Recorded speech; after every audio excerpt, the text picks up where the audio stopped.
Bienvenido a tu programa, Dialogando con el Obispo, de corazón a corazón. Conduce Monseñor Rodrigo Aguilar, por la señal de Radio Tepeyac. Comenzamos.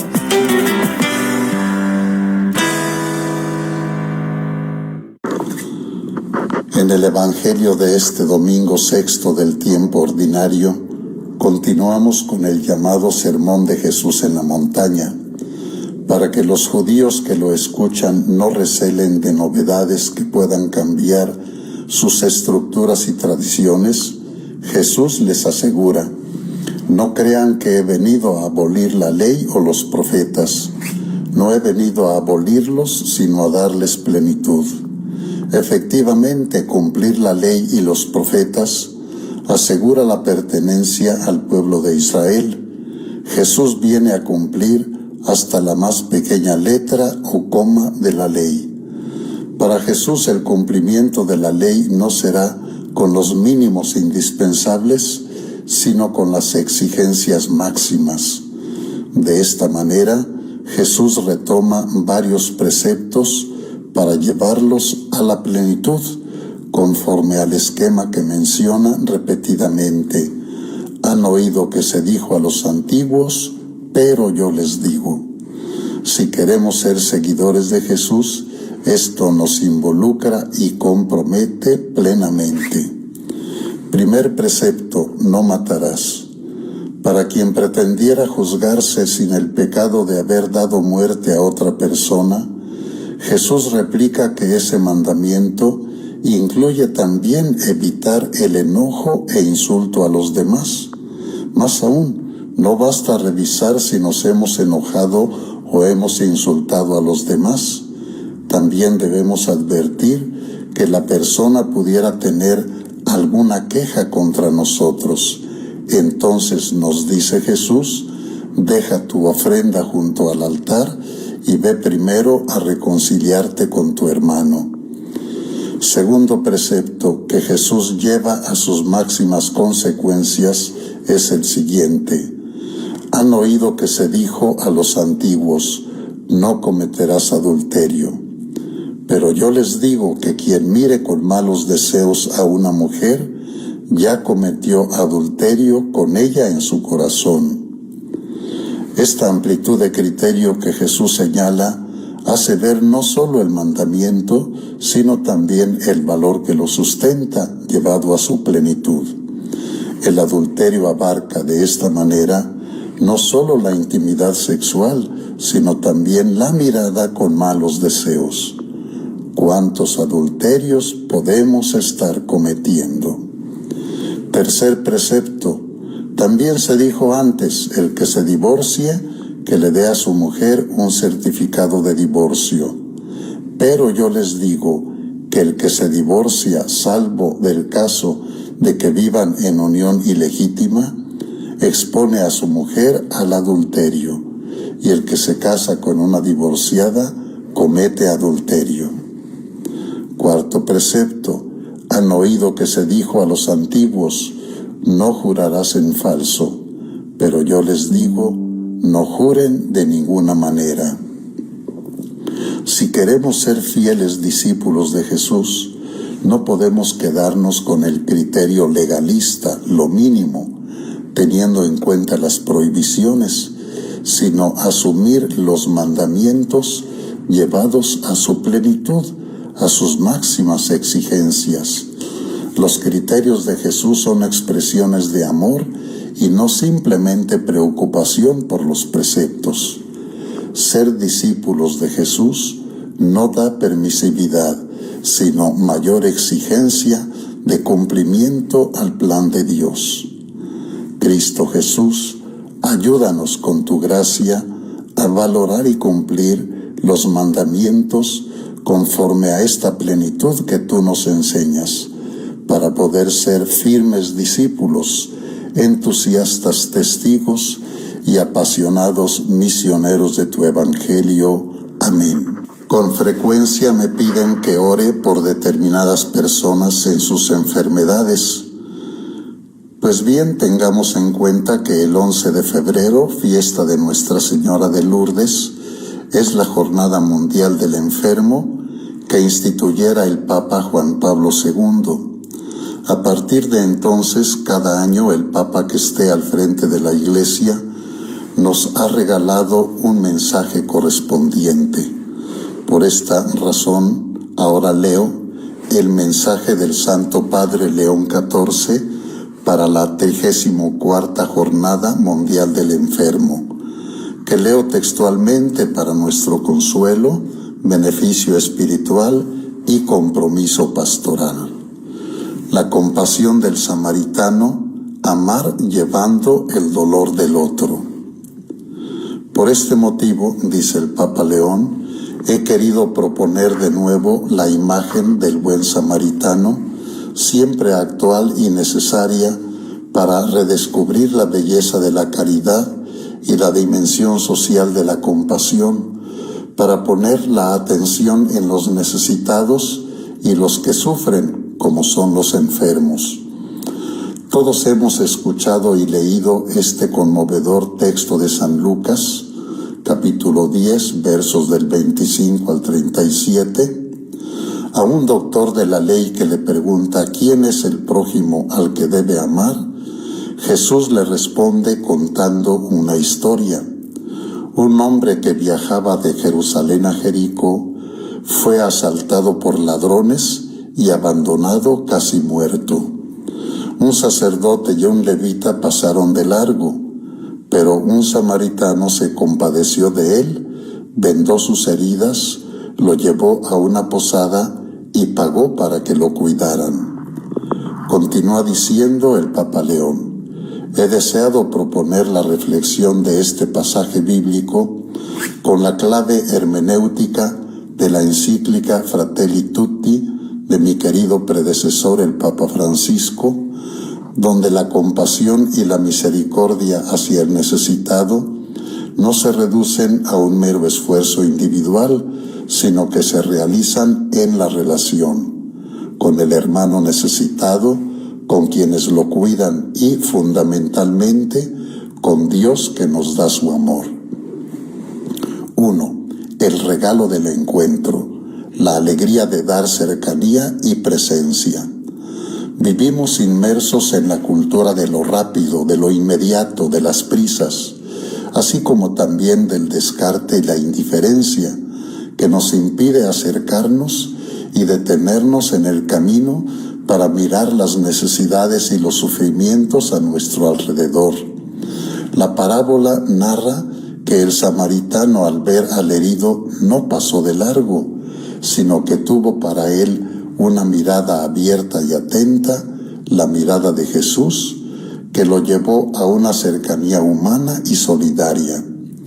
El samaritano se detuvo, le regaló cercanía, lo curó con sus propias manos, puso también dinero de su bolsillo y se ocupó de él. Sobre todo, le dio su tiempo. Jesús no enseña quién es el prójimo, sino cómo hacerse prójimo, es decir, cómo volvernos nosotros cercanos. Al respecto, podemos afirmar con San Agustín que el Señor no quiso enseñar quién era el prójimo de aquel hombre, sino a quién debía él hacerse prójimo. Pues nadie es prójimo de otro, sino cuando se acerca voluntariamente a él. Así pues, se hizo prójimo aquel que mostró misericordia. El amor no es pasivo, va al encuentro del otro. Ser prójimo no depende de la cercanía física o social, sino de la decisión de amar.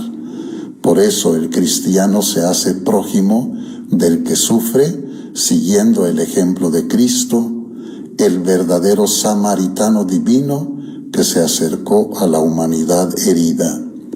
No son meros gestos de filantropía, sino signos en los que se puede percibir que la participación personal en los sufrimientos del otro implica el darse a sí mismo, supone ir más allá de cubrir necesidades para llegar a que nuestra persona sea parte del don.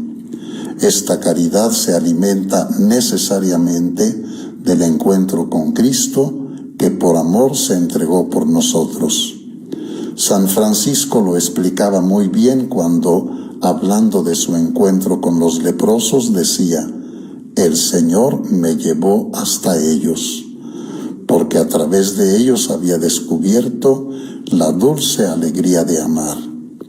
El regalo del encuentro nace del vínculo con Jesucristo, al que identificamos como el buen samaritano que nos ha traído la salud eterna y al que hacemos presente cuando nos inclinamos ante el hermano herido. San Ambrosio decía: puesto que nadie es tan verdaderamente nuestro prójimo como el que ha curado nuestras heridas, amémoslo viendo en él a nuestro Señor y querámosle como a nuestro prójimo, pues nada hay tan próximo a los miembros como la cabeza. Y amemos también al que es imitador de Cristo y a todo aquel que se asocia al sufrimiento del necesitado por la unidad del cuerpo.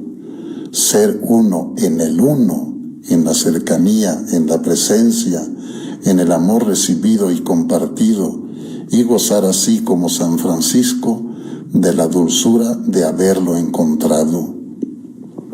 2. La misión compartida en el cuidado de los enfermos.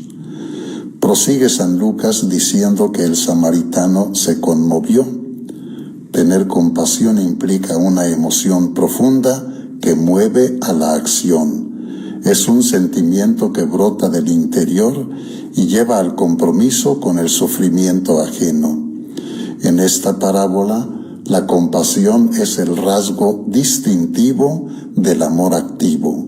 No es teórica ni sentimental, se traduce en gestos concretos. El samaritano se acerca, cura, se hace cargo y cuida. Pero atención, no lo hace solo, individualmente. El samaritano buscó un posadero que pudiera cuidar de ese hombre, al igual que nosotros estamos llamados a invitar y a reunirnos en un nosotros que sea más fuerte que la suma de pequeñas individualidades. Yo mismo he constatado, sigue diciendo el Papa León, en mi experiencia como misionero y obispo en Perú, cómo muchas personas comparten la misericordia y la compasión al estilo del samaritano y el posadero. Los familiares, los vecinos, los operadores sanitarios, los agentes de pastoral sanitaria y tantos otros que se detienen, se acercan, curan, cargan, acompañan y ofrecen de lo suyo, dan a la compasión una dimensión social. Esta experiencia que se realiza en un entramado de relaciones supera el mero compromiso individual. De este modo, en la exhortación apostólica Dilexi Te, no solo me he referido, dice el Papa León, al cuidado de los enfermos como una parte importante de la misión de la Iglesia, sino como una auténtica acción eclesial. En ella citaba a San Cipriano para ver cómo en esa dimensión podemos verificar la salud de nuestra sociedad. Esta epidemia que parece tan horrible y funesta pone a prueba la justicia de cada uno y examina el espíritu de los hombres, verificando si los sanos sirven a los enfermos, si los parientes se aman sinceramente, si los señores tienen piedad de los siervos enfermos, si los médicos no abandonan a los enfermos que imploran. El ser uno en el uno supone sentirnos verdaderamente miembros de un cuerpo en el que llevamos, según nuestra propia vocación, la compasión del Señor por el sufrimiento de todos los hombres.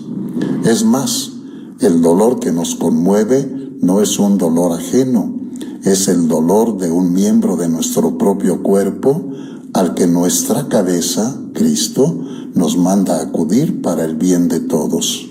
En ese sentido se identifica con el dolor de Cristo y ofrecido cristianamente, acelera el cumplimiento de la plegaria del mismo Salvador por la unidad de todos. 3. Movido siempre por el amor a Dios para encontrarnos con nosotros mismos y con el hermano. En el doble mandamiento, amarás al Señor tu Dios con todo tu corazón, con toda tu alma, con todas tus fuerzas y con toda tu mente, y a tu prójimo como a ti mismo, podemos reconocer el primado del amor a Dios y su consecuencia directa con la forma de amar y relacionarse del hombre en todas sus dimensiones. El amor al prójimo representa la prueba tangible de la autenticidad del amor a Dios, como asevera el apóstol Juan: nadie ha visto nunca a Dios. Si nos amamos los unos a los otros, Dios permanece en nosotros y el amor de Dios ha llegado a su plenitud en nosotros. Dios es amor, y el que permanece en el amor permanece en Dios, y Dios permanece en él. Primera de Juan 4, 12, 16. Aunque el objeto de ese amor sea distinto, Dios, el prójimo y uno mismo, y en ese sentido los podemos entender como amores distintos, estos son siempre inseparables.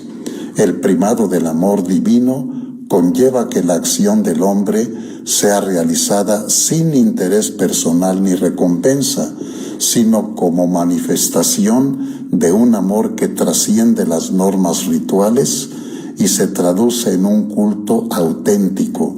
Servir al prójimo es amar a Dios en la práctica. Esta dimensión también nos permite contrastar lo que significa amarse a sí mismo.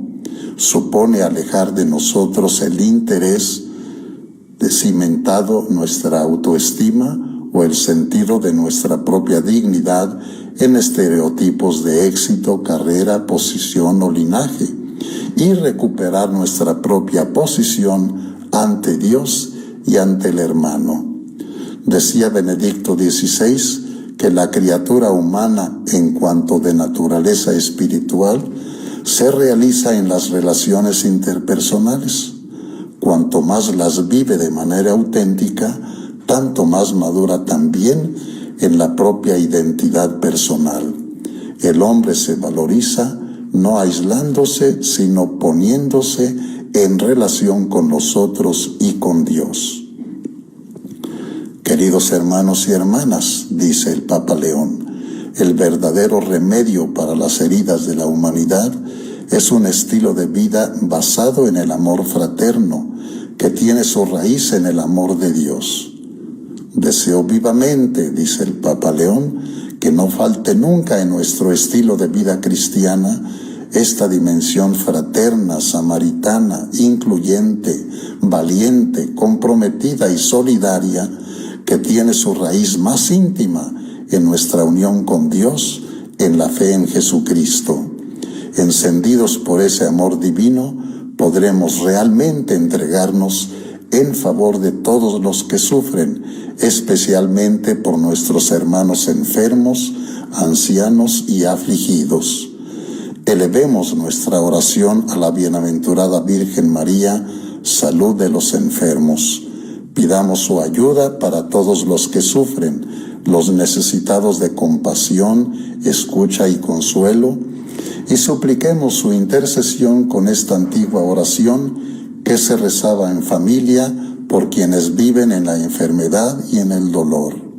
Dulce Madre, no te alejes, tu vista de mí no apartes, ven conmigo a todas partes y nunca solo me dejes. Ya que me proteges tanto como verdadera Madre, haz que me bendiga el Padre, el Hijo y el Espíritu Santo. Amén.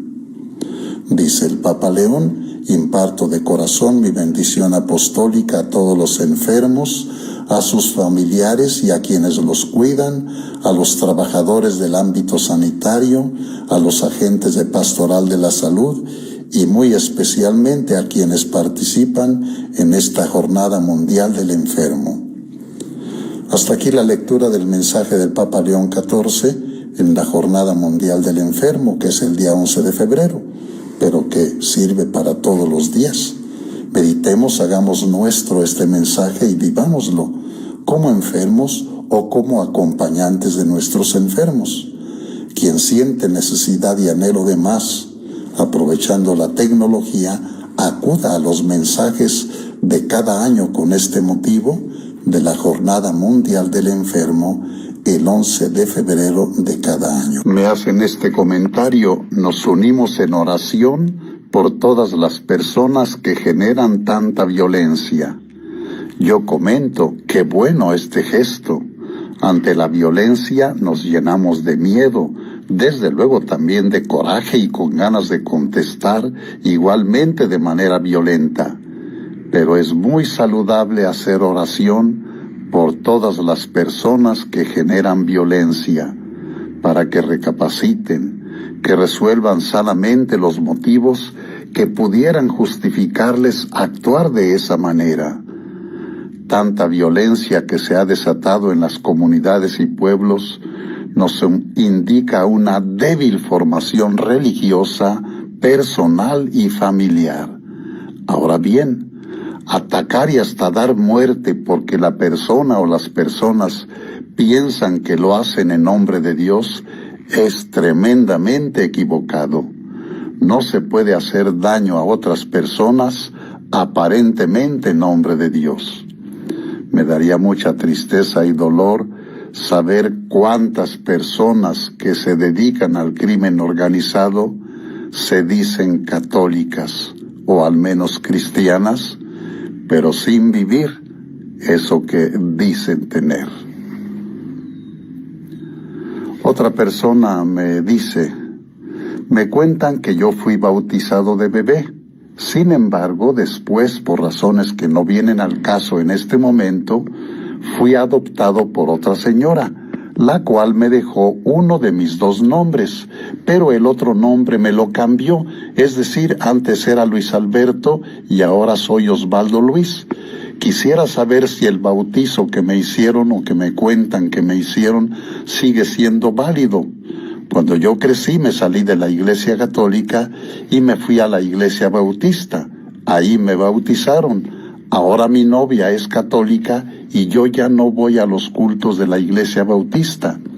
Empecé de nuevo a ir a la católica, pero quisiera saber si me tengo que bautizar de nuevo o si el cambio de nombre no me afecta y si para regresar a la iglesia solo basta con que yo haya regresado a la misa y ya.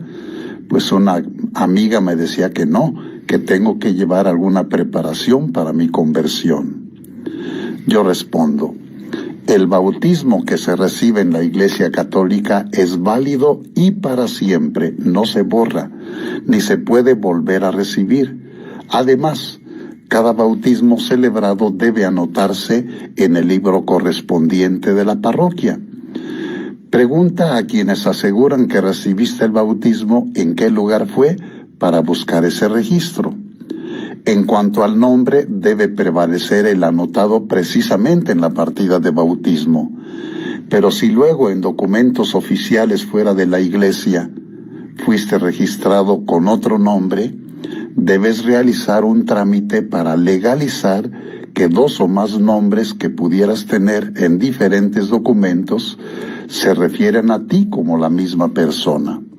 Ahora bien, si luego dejaste la Iglesia Católica y recibiste el bautismo en otra comunidad, al querer regresar a pertenecer a la Iglesia Católica, debes entrar efectivamente en un proceso de conversión, para lo cual te acerques a la parroquia donde perteneces por tu domicilio actual y te presentes con el párroco. Con humildad y arrepentimiento reconoce haberte alejado de tu fe. Con convicción vive el proceso para volver a la Iglesia Católica, en espíritu de total pertenencia, confiando en la misericordia de Dios y dando testimonio de auténtica conversión. Esto incluye el sacramento de la reconciliación. Otra persona me pregunta, ¿puedo pasar a recibir la comunión si ya estoy casado por la Iglesia, pero me falta mi confirmación y estoy en proceso para mi confirmación? Yo respondo, lo normal debería ser que se llegue al sacramento del matrimonio habiendo recibido los 3 sacramentos de la iniciación cristiana: bautismo, confirmación y primera comunión.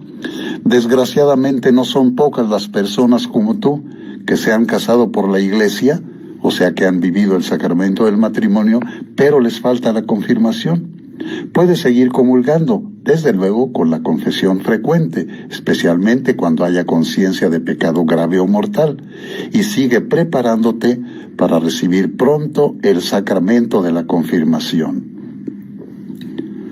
Otra persona me dice, mi abuelita está casada por la Iglesia, pero solo tiene el bautismo, ya cumplirá 48 años de casados.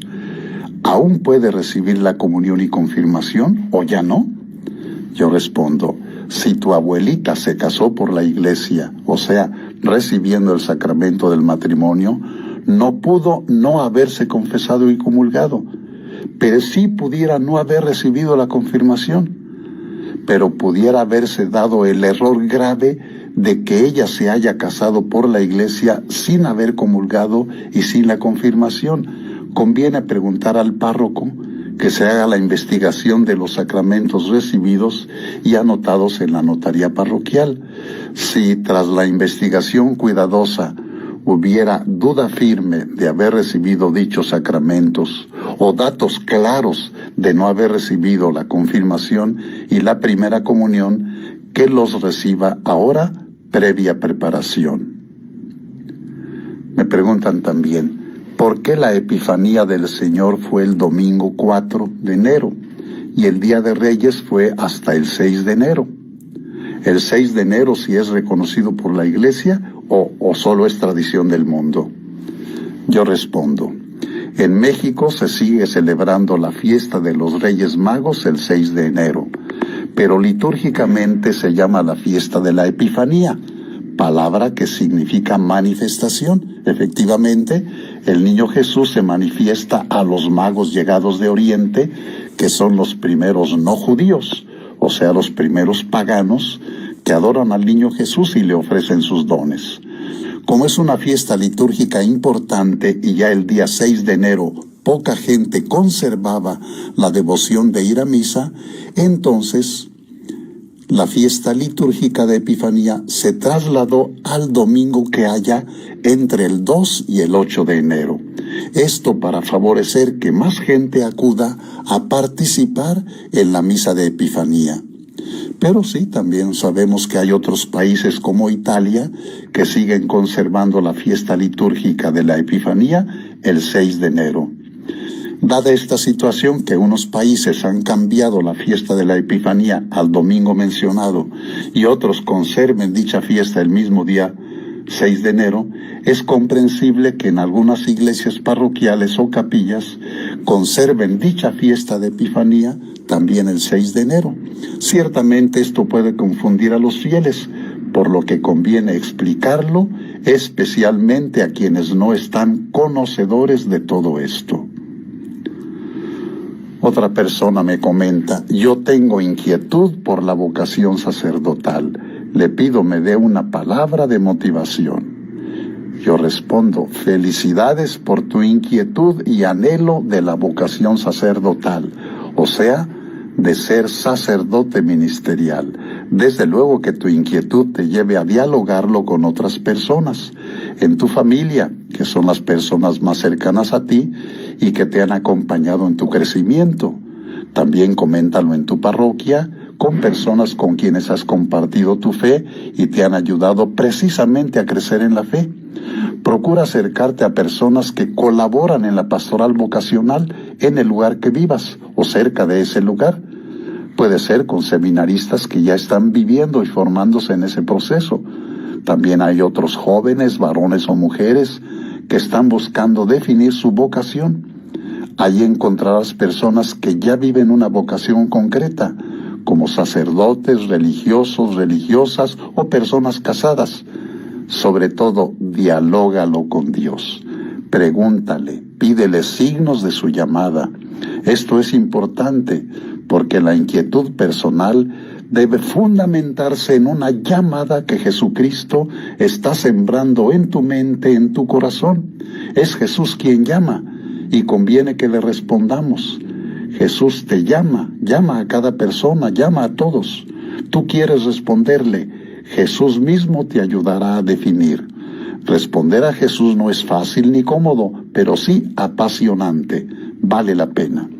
Al comentarlo con diversas personas que te ayuden, incluyéndote en la oración, pidiendo a Jesús por ti, ten en cuenta que ya lo estoy haciendo por ti, aunque no sepas si vives cerca o lejos geográficamente. Lo importante es que nos veamos y experimentemos como compañeros de camino, respondiendo a Jesucristo que nos llama y nos envía. Ánimo y adelante. Otra pregunta que me hacen, ¿por qué en la pastoral familiar no quieren coordinarse con la comunidad y la parroquia? Yo respondo, al identificar este problema, que no solo te quedes juzgando, sino veas cómo ayudar, cómo cuestionar, cómo comprometerte en primera persona. O sea, que no solo juzgues lo que hagan otras personas o grupos, sino que te sumes en la reflexión y colaboración. Toda línea o propuesta pastoral debe integrarse a la planeación parroquial y aplicarse en cada comunidad que pertenezca a dicha parroquia. Dice una persona, recordemos que para ir al cielo tenemos que ir puros y sin mancha, debemos purificarnos. Entonces recemos mucho por los que se nos adelantaron para que pronto lleguen al cielo. Yo respondo, así es, no hay descuentos o facilidades para entrar al cielo. Nada ni nadie manchado puede entrar al cielo, pues al cielo se entra a gozar totalmente de Dios Trino y Uno. En el cielo todo será gozo, en plena comunión con la vida de Dios. La fiesta eterna sin fin, ya sin dudas, sin tentaciones. De esta manera, quienes se nos han adelantado en la experiencia de la muerte y que les falta llegar a esta purificación total, que encuentren en nosotros ayuda mediante la oración y los sacrificios, para que su tiempo de purificación de purgatorio se abrevie y pasen a gozar con Dios en el cielo. A su vez, esto nos motive a nuestra propia conversión y purificación aquí en la tierra. Este tema me hace recordar el hermoso y elocuente testimonio de los 3 pastorcitos videntes de la Virgen de Fátima, Lucía, Francisco y Jacinta, que asumieron con vivacidad, con fidelidad, con perseverancia, la oración y la penitencia por los pecadores. Y ellos mismos aceptaron y vivieron el sufrimiento como oportunidad para purificarse y para ofrecer mucho a Dios. Por eso la Iglesia definió que Francisco y Jacinta, a pesar de su tierna edad, pues Francisco murió a la edad de 10 años y Jacinta a la edad de 9 años, merecían la beatificación y el reconocimiento de su santidad. En cambio, la hermana Lucía, quien era prima de Francisco y Jacinta, y la que entablaba el diálogo con la Virgen María, y la que escribió todo lo que sabemos de estos hechos, y quien murió a la edad de 97 años en el año 2005, y ya es beata, pronto sea reconocida en el heroísmo de sus virtudes para ser canonizada. Como ellos 3, también nosotros hagamos mucha oración, muchos rosarios y mucha penitencia por los pecadores, los que viven y los que han muerto y pudieran estar en el purgatorio, para que puedan librarse del infierno, y también del purgatorio para gozar de Dios en el cielo. Me dice otra persona, yo soy catequista, llevo casi 6 años de servicio y no es fácil servirle a nuestro Padre Dios. A veces hay diferentes obstáculos que enfrentar y que me desaniman. Bueno, lo que más me desanima, dice la persona, es que yo tengo un tío que también es catequista y trabajamos juntos. Pero él a veces llega a las celebraciones alterado o cuando hacemos nuestra reflexión se pone enojado, a veces nos regaña sin que le hayamos hecho algo, y pues a veces pienso dejar ya el servicio, porque a veces ya empiezo a pensar que no me quiere en ese servicio, y por eso le pregunto, ¿qué hago para no desanimarme o para no dejar el servicio? Bueno, de servirle al Señor es maravilloso, es algo muy bonito. Si tiene algún consejo para mí, me serviría muchísimo. Pues yo te sugiero, comprende a tu tío, ten paciencia. No lo disculpes, pero evita comportarte como él. Con delicadeza, pero también con esperanza, ayuda a tu tío a que sepa reconocer su temperamento que molesta y pudiera alejar a las personas en su devoción. Pide a Dios por tu tío. También pide a Dios que te conserve el buen ánimo y la disposición de continuar en tu servicio. Tú reconoces que servir al Señor es algo muy bonito, maravilloso, que esto te motive positivamente, más que el miedo o el cansancio por las palabras y actitudes de tu tío. Esmérate en continuar en tu servicio, recapacita los beneficios que te da y la ayuda que ofreces a otras personas para el crecimiento de su fe. Me preguntan esto, ¿la misa Novus Ordo se puede celebrar de espaldas al pueblo? Yo respondo, la misa Novus Ordo o forma ordinaria es actualmente la versión más común de la misa católica, promulgada por el Papa Pablo VI en 1969 tras el Concilio Vaticano II, introduciendo el uso de lenguas vernáculas, o sea, el lenguaje que use el pueblo en su vida ordinaria, no solo el latín como era antes únicamente, la celebración de cara al pueblo y cambios en el enfoque litúrgico, distinguiéndose de la misa tradicional en latín, que es la misa tridentina. La misa Novus Ordo busca una mayor participación de los fieles y una aplicación del ecumenismo, aunque ha generado debates sobre su reverencia y efectos en la práctica actual.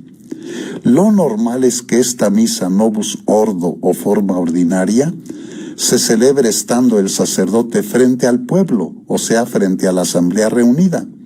En cambio, la misa tradicional o tridentina se celebra o celebraba de otra manera. Se suele decir que de espaldas al pueblo, pero es más preciso decir, más correcto litúrgica y teológicamente, que el sacerdote que celebre la misa tridentina no es que celebre de espaldas al pueblo, sino que lo preside frente a Dios, que está delante de la comunidad reunida. Me preguntan también, ¿los catequistas de comunidad cada cuánto tiempo se deben confesar? Te respondo con el Código de Derecho Canónico en el Canon 989, establece que todo fiel que haya alcanzado el uso de razón está obligado a confesar sus pecados graves al menos una vez al año. Aunque no hay un límite máximo, se recomienda la confesión frecuente, incluyendo los pecados veniales para el crecimiento espiritual. Precisemos algunos aspectos. Hay un precepto mínimo: confesarse y comulgar al menos una vez al año todas las personas bautizadas que ya tengan uso de razón. Cuando hay un pecado grave, es obligatorio confesarse antes de comulgar, si se tiene conciencia de pecado mortal. Confesión frecuente. La Iglesia recomienda la confesión de pecados veniales para el crecimiento en la vida cristiana. Se debe realizar un examen de conciencia diligente antes de acudir al sacramento. Toda persona que ejerza un servicio cualificado en la Iglesia, no solo los catequistas, sino también los ministros de la comunión o los sacerdotes, debemos esmerarnos en dar buen ejemplo de sana y asidua vida cristiana. Me preguntan también, ¿qué diferencia hay entre monaguillos y sacristanes? Yo respondo, la principal diferencia es funcional y de perfil. Los monaguillos son servidores del altar, Son niños o jóvenes, varones o mujeres, que asisten al sacerdote durante la misa en el altar, mientras que los sacristanes son guardianes del templo, por decirlo así. Son jóvenes o adultos encargados de todo lo que se refiera a tener el templo presentable y de la preparación logística y material de la iglesia y la sacristía antes y después de las celebraciones. En resumen, los monaguillos sirven en el culto, por ejemplo en la celebración eucarística, mientras que los sacristanes aseguran que todo esté listo para el culto. Por otra parte, en algunas regiones a los monaguillos se les llama más bien como acólitos, pero esta palabra también puede confundir, pues el acolitado indica igualmente a los que reciben el ministerio laical instituido para asistir más de cerca al sacerdote que celebra la Eucaristía. Los que reciben el ministerio del acolitado son también ministros extraordinarios de la Sagrada Comunión. Pueden exponer el Santísimo Sacramento, pero sin dar la bendición. Ordinariamente son jóvenes o adultos que se preparan al diaconado permanente o al orden sacerdotal, pero el Papa Francisco dio apertura para que también mujeres puedan recibir el acolitado con la correspondiente preparación.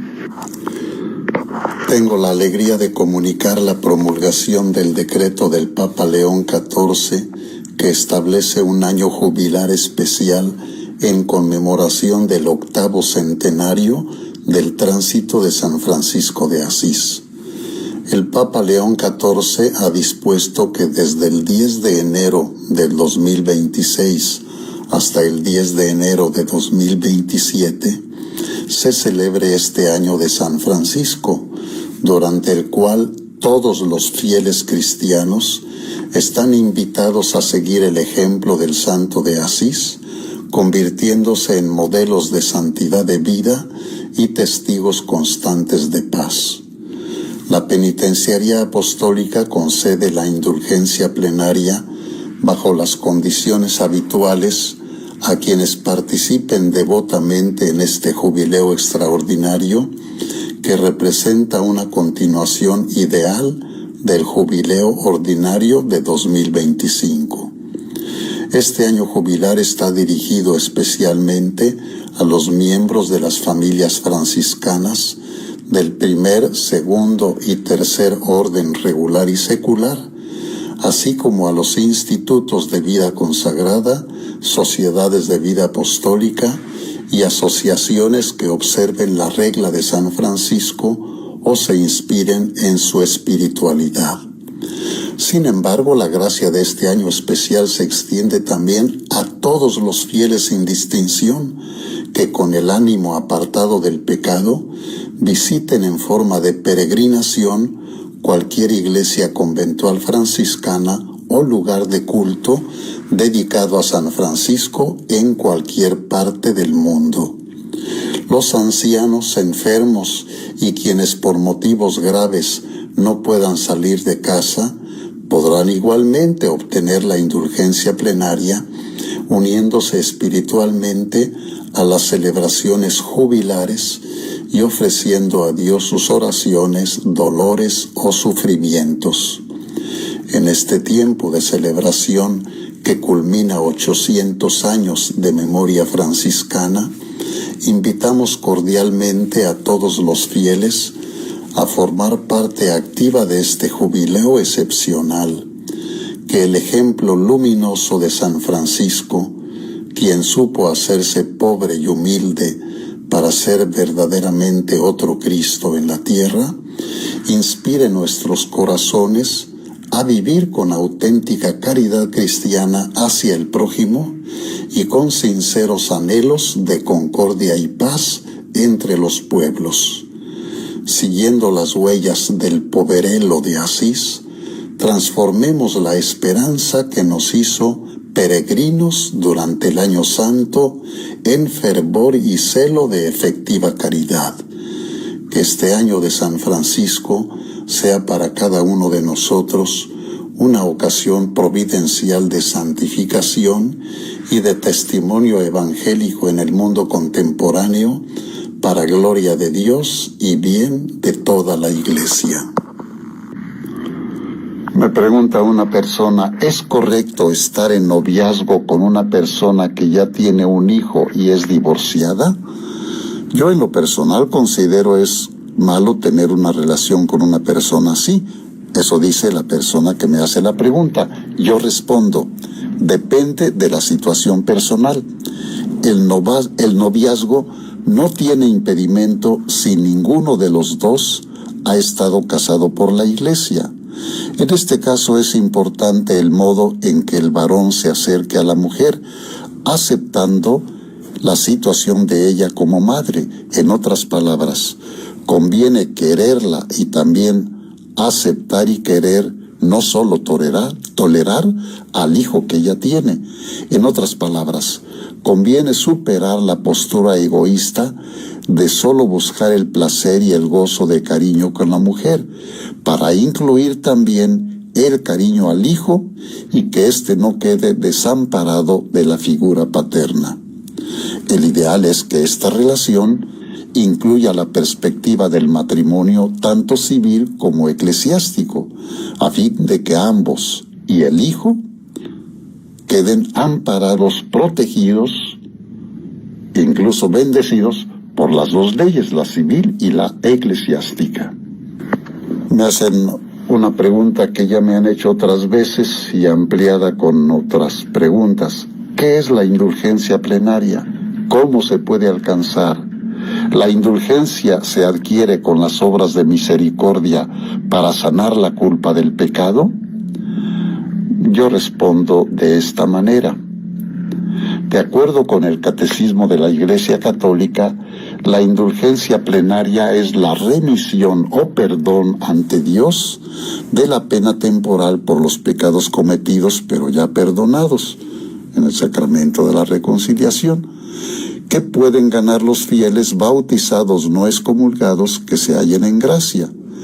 Es preciso recordar en primer lugar que el pecado, según su gravedad, lleva consigo una doble consecuencia o doble pena. La pena eterna, resultado de pecado grave que nos priva de la comunión con Dios y por lo tanto nos hace incapaces de pasar la eternidad con Dios, o sea, incapaces de ir al cielo, es decir, nos hace acreedores de la condenación. Pero cuando cometemos un pecado grave, si nos arrepentimos y nos confesamos, entonces se nos perdona en su totalidad esta pena eterna. Y otro tipo de pena es la temporal, consecuencia del pecado, sea venial o mortal, que se ha de purificar en esta vida o después de la muerte en el purgatorio. Pues bien, la indulgencia plenaria o parcial es la remisión ante Dios de esa pena temporal por los pecados ya perdonados en la confesión. La indulgencia plenaria sirve para liberar a los fieles de la pena eterna de los pecados confesados y perdonados desde el momento de su bautismo hasta la fecha en que obtuvo esa indulgencia plenaria, con la finalidad de purificar el alma. O sea, el pecado deja una huella, una mancha en el alma que hay que limpiar para entrar a la vida eterna con el alma blanca, totalmente purificada. Esto es lo importante. Si una persona falleciera inmediatamente después de haber obtenido la indulgencia plenaria, no pasaría por el purgatorio, sino que iría directamente a gozar de la presencia de Dios en el cielo. Es un gran regalo de la Iglesia Católica, gracias al poder que le ha concedido nuestro Señor Jesucristo, prueba de la misericordia de Dios, que da los medios para que todos sus hijos se salven. Si la persona llegara a fallecer un tiempo después de haber obtenido la indulgencia plenaria, el alma tendría que purificarse en el purgatorio de la pena temporal por los pecados cometidos solo durante ese tiempo.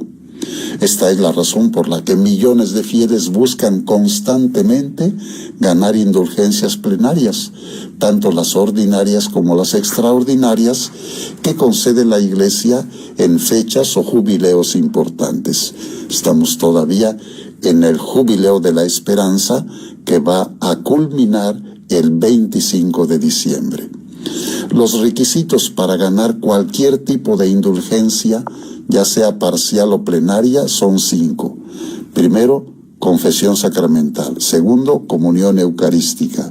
Tercero, orar por las intenciones del Papa. Cuarto, acto de contrición perfecta. Quinto, una obra de caridad o de piedad. Comento más detalladamente. Confesión sacramental. Porque Jesucristo en su infinita bondad nos dejó el sacramento de la penitencia o reconciliación para alcanzar la salvación. Quien ha tenido la desgracia de pecar gravemente, si quiere salvarse, ha de confesarse, diciendo los pecados graves cometidos para que se le perdonen. En cuanto a la comunión eucarística, porque es el encuentro espiritual más amoroso e intenso que podemos tener con Jesucristo en este mundo. El orar por las intenciones del Papa se cumple rezando un Padre Nuestro, un Ave María, el credo. Muchas veces el Papa pide que recemos por él para ayudarle a llevar la Iglesia y el Espíritu Santo lo guíe a orientar al pueblo de Dios. El acto de contrición perfecta es hacer el propósito de rechazar todo afecto al pecado, incluso venial. Si falta esta completa disposición, la indulgencia será solamente parcial. Y ejecutar una obra de caridad o de piedad enriquecida con la gracia de la indulgencia, aquí entran las obras de misericordia, tanto corporales como espirituales. Las obras de misericordia corporales son dar de comer al hambriento, dar de beber al sediento, vestir al desnudo, hospedar al peregrino o migrante, visitar al enfermo, visitar a los presos, enterrar a los muertos. Las obras de misericordia espirituales, corregir al que se equivoca, enseñar al que no sabe, aconsejar al que lo necesita, consolar al triste, soportar los defectos con paciencia, perdonar las ofensas, rezar por los vivos y por los difuntos. Espero que esto ayude para responder a las preguntas que me han hecho. Otra pregunta más que me hacen. Las personas que sufrieron largo tiempo una enfermedad donde casi estaban en estado vegetal, ¿ya estarán en el cielo? Yo respondo, en la medida que esta persona o este tipo de personas, cuando tenía todas sus capacidades de la mente, del corazón, de la voluntad, y las ejercitó en armonía con su fe en Dios Trino y Uno, más aún, en la medida que sufrió con paciencia y en unión a los sufrimientos de Cristo en la pasión y muerte de cruz, tenemos la esperanza en la bondad misericordiosa de Dios que dicha persona esté gozando con Dios en el cielo. Pero en la medida que la persona haya hecho mal uso de sus facultades, en la medida que se haya desesperado en su situación y haya ofendido a Dios, pudiera requerir purgar un tiempo por sus pecados. Así que conviene que nosotros, personas que tenemos el uso pleno de nuestras facultades, ayudemos a que estas personas que carecen de algunas facultades, en la medida de sus facultades y posibilidades, no alimenten odio o desesperación o rechazo de Dios, sino fe y confianza en su misericordia. Más aún, que se unan con fe y devoción a la pasión y muerte de Jesucristo para unirse a su resurrección y gozo en el cielo. Me hacen este comentario y pregunta. En un grupo de jóvenes hay una jovencita que no sabe qué hacer porque ella está en la Iglesia Católica y se siente confundida por motivo de que su madre es de una secta y ella le dice a su hija que se vaya en donde ella, la mamá, participa. La jovencita no sabe qué hacer, si se va con su mamá a la secta o se queda en lo que es la Iglesia Católica. ¿Qué es lo que usted aconsejaría? Yo respondo sugiriendo varias alternativas posibles. Una de ellas, si la jovencita es menor de edad, menos de 18 años, conviene que escuche y haga caso a su mamá, pero la mamá deberá cargar con la responsabilidad de la educación de su hija incluida la religión y la salvación. Segunda alternativa, que la jovencita, aunque sea menor de edad, si está convencida de seguir perteneciendo a la Iglesia Católica y en ella alcanzar la salvación, sin dejar de querer y respetar a su mamá, le haga ver que en la Iglesia Católica ha encontrado el sentido de su vida y la perspectiva de su salvación. Una alternativa más: si la jovencita es mayor de edad y está convencida de seguir perteneciendo a la Iglesia Católica, sin dejar de respetar y querer a su mamá, le haga ver que decide mantenerse en la Iglesia Católica.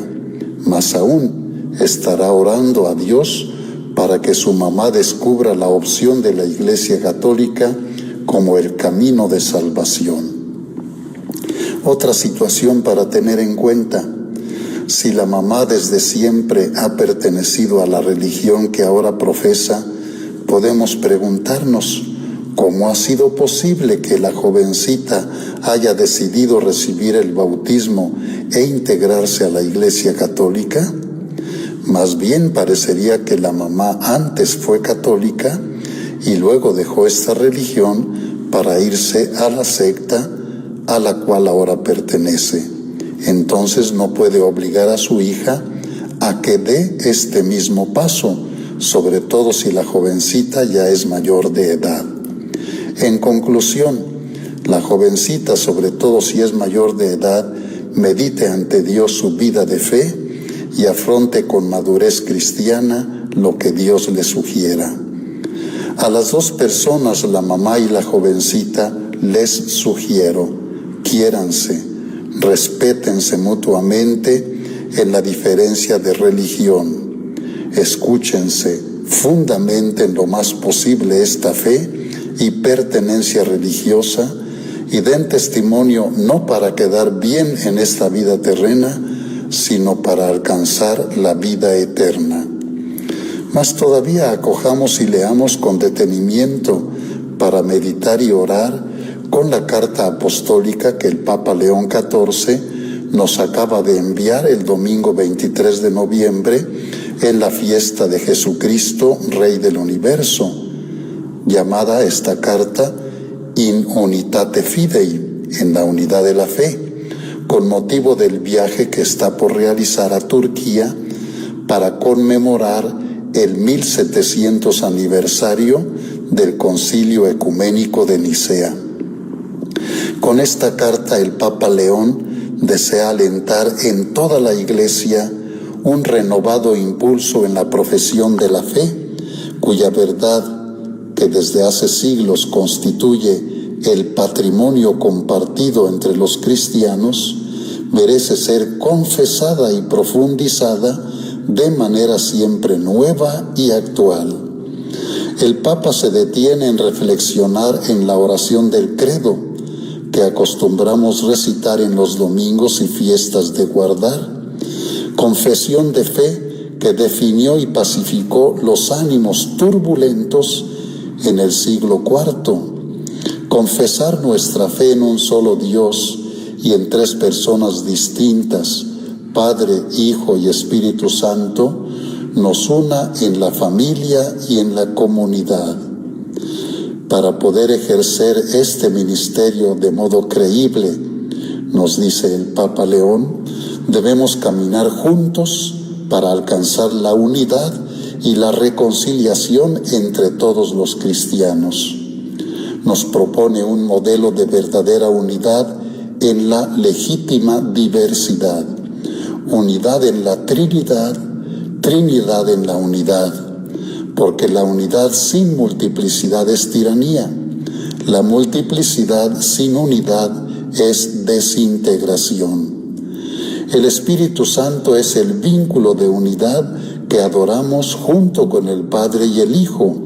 Por tanto, debemos dejar controversias teológicas que han perdido su razón de ser para adquirir un pensamiento común, más aún una oración común al Espíritu Santo para que nos reúna en una sola fe y en un solo amor, para que las familias cuyos miembros están divididos y separados encuentren la fe que los una a pesar de las diferencias.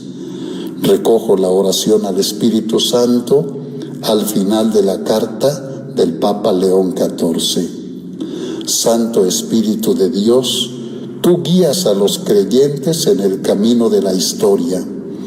Te damos gracias porque has inspirado los símbolos de la fe y porque suscitas en el corazón la alegría de profesar nuestra salvación en Jesucristo, Hijo de Dios, consubstancial al Padre. Sin Él nada podemos. Tú, Espíritu eterno de Dios, de época en época, rejuveneces la fe de la Iglesia. Ayúdanos a profundizarla y a volver siempre a lo esencial para anunciarla, para que nuestro testimonio en el mundo no sea inerte. Ven, Espíritu Santo, con tu fuego de gracia, a reavivar nuestra fe, a encendernos de esperanza, a inflamarnos de caridad. Ven, Divino Consolador, tú que eres la armonía, a unir los corazones y las mentes de los creyentes. Ven y danos a gustar la belleza de la comunión. Ven, amor del Padre y del Hijo, a reunirnos en el único rebaño de Cristo. Indícanos los caminos que hay que recorrer para que con tu sabiduría volvamos a ser lo que somos en Cristo, una sola cosa, para que el mundo crea. Amén. Esto fue todo por hoy. Y recuerda, el próximo lunes tienes una cita con tu programa Dialogando con el Obispo, de corazón a corazón.